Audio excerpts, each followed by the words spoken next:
Good morning slash afternoon slash night slash whenever the heck you're watching this video. Now, I don't know if you can tell from the video, but there's something a little wrong with this spring. I'll give you one guess at what it is. Of course, you don't need to guess because since you already clicked on the video and are watching it, I'm sure you've seen the title. We are changing the rear springs on this car because both of them are actually broken. Now, this side is not actually nearly, or wasn't as nearly as bad as what this side is. I've already gone ahead and done that side so that I know the procedure in order to do it on this side. There's, quite a bit of information out there on different ways to do this job, different ways to do the same job. Some people say, pop this bolt out back here and you can lower the rear end of the control arm and then remove the spring and do it that way. I couldn't do that on my car because on this side, that bolt right there is severely corroded into the aluminum tube part of this rubber bushing right here. So it's like severely corroded in there and I cannot get this bolt out. So that wasn't an option for me. So what I ended up doing instead was I removed this control arm here, I removed the sway bar link, I removed this control arm here, and then popped out this long bolt that goes all the way through to this side over here in order to remove this whole lower control arm here.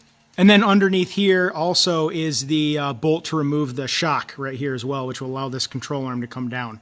So even then, it's still going to be a lot of trouble for you to wrestle this control arm down in order to get that spring in there. Now this video, guys, is not going to be a complete step-by-step tutorial like I usually do on this channel as far as changing this. There's several other tutorials out there. I do not have the time today nor the courage, and since I'm running a fever and don't feel very good right now, to go ahead and film a whole video on changing these springs. But what I will do is just quickly go over what I did to change the springs, let you know the bolt sizes, and how to go about doing this job. And also I'll link a couple videos in the description that I've seen. One is from Legit Street Cars. He had a good video of how he removed the spring on his W211. He did, like I said earlier, remove this rear bolt, but I can't seem to do it on this car, I think just because of the amount of corrosion that it's had its entire life on the bottom of the car. For the lower control arm here, where it connects to the spindle, the rear spindle, or knuckle, whatever you want to call this thing, that is a 21 millimeter nut. And then on the other side, you have a 12 millimeter Allen key, essentially, that's going to go in right in over here. If you did want to attempt removing this bolt, this is an M12 triple square. Also, some people call it a Torx, although it's not. It's a triple square. It's an M12.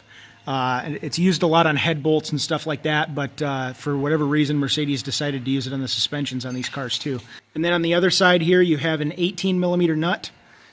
And then to remove this, you need a 10 millimeter Allen socket, as well as an 18 millimeter on the other end here. This bolt here that holds your shock on up there, that is a 16 millimeter on both sides. This control arm here is actually another one of those triple squares, that M12, as well as an 18 millimeter on this end. Once all that stuff is removed, guys, I was able to put a jack underneath here and then lower this down. And then when you actually stick a crowbar or something up into here, you can pry on it and pry this whole lower control arm down, and that will allow you to slip the spring out. Now, in this case, in my case, it's incredibly dangerous because the spring is broken off in two places. So, if you don't hear back from me again, I'm dead. But I don't think it'll be too bad. I should be able to just remove some tension from this thing with the lower control arm and carefully remove that. But that's going to be it for this video, guys. I just wanted to give you a little bit of a heads up of, a common problem I see on a lot of W211s is the rear springs broken. Now, when the front springs can also break, and I've actually had that happen on this particular car before, about 8 months ago, actually. And when that happened, that was catastrophic. I mean, the whole front end dropped down. It's like the car had no suspension, and I had to have it towed. When this thing broke, it made a loud bang, but the car still rode. I mean, the car rode with the spring like that in the car, which is pretty amazing. And the other side here, I ended up replacing that spring too, even though I didn't know it was broken. But one thing I found, and I've seen on almost everyone that's replaced these springs, but you'll see here, this is the old spring that came out. It's busted off here, and I found two more segments of spring that were just sitting in the bottom of the spring perch. So God knows how long that's been like that. I don't know how long those things have been broken. I'll see you guys in the next video.